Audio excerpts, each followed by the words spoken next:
place trades based on what you see on this video. Please consult your own financial advisor and do your own due diligence. Okay, let's go. It's Sunday, 11/11, November 11th.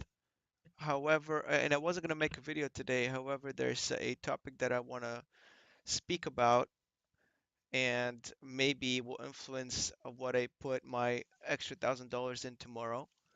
And that is this narrative about Alibaba and the whole Chinese economy. It's so negative right now. In China, everything's like all about slowing. So what happened was Alibaba, right? They made a record sales like $30 billion of sales on Chinese Singles Day, Asian Singles Day. And the focus isn't so much about the record-breaking numbers, right? It's on the sloth of acceleration in sales, right? So the sales are still growing, but they're not growing as fast as they were.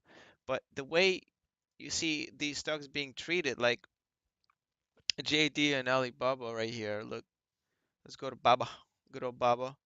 The way they're being treated is like this, like the company is just going out of business. I mean, it's a 25, more than 25%, more like 30% drop since June 15th this year. And I mean, that's like some GE type of drop, and sales are growing. So there's a lot of negativity in the market right now, especially in Asia. I think that these tariffs are overblown. I think the Chinese economy is like stronger. Like, I don't have much of an insight, but I can't imagine that these tariffs are having that much of an impact on the economy. If there's some other stuff internally, like their debt situation or whatnot, that's preventing them from growing faster, that's a different story. But if indeed is these trade tariffs, then I'm going to be a buyer at this point, and I feel like I need to be going a little bit heavier into China and maybe try to play some puts on China. I can't really put puts on Alibaba because I can't really sell puts because it's such an expensive stock. I would need $14,000 in order to do that, and I'd have to take on a lot of margin to do it, and my conviction is not that high. But maybe there's something else that I can do, and I've been selling puts against JD, which has turned me some profits, and I've been doing really well with it. But it's such a risky stock. It's kind of down almost to that $20 level again, which may help me, sell some puts on that.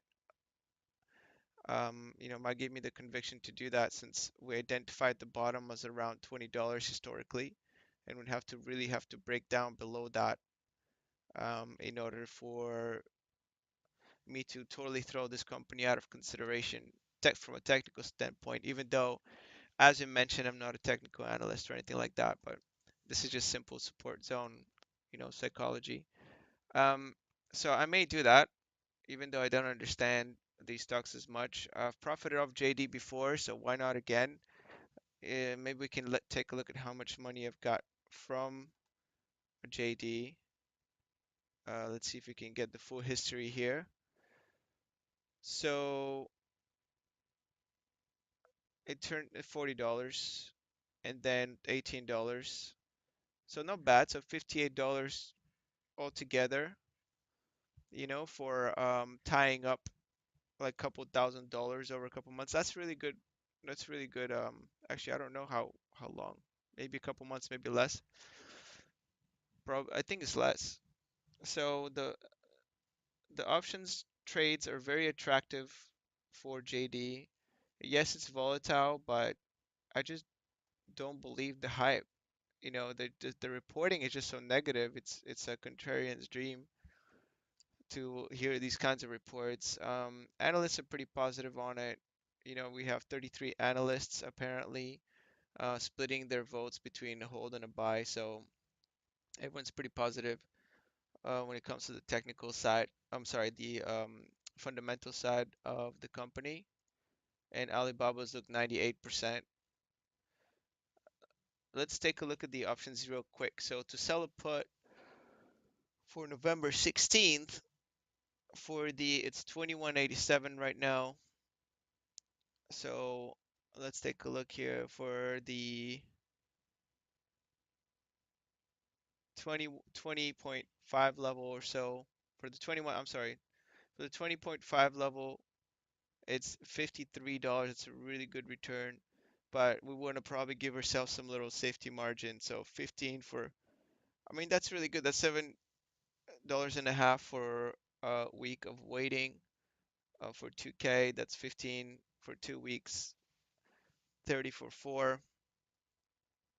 That's $15 per thousand per month, which is 1.5% per month, which is really good return. So I think I might sell put at $20 because it's worth it. It qualifies for that 1.5% goal that I have for myself to return on every $1,000. So this might be what I do on Monday is I might sell a $20 put against JD. So that's a really good idea. All right.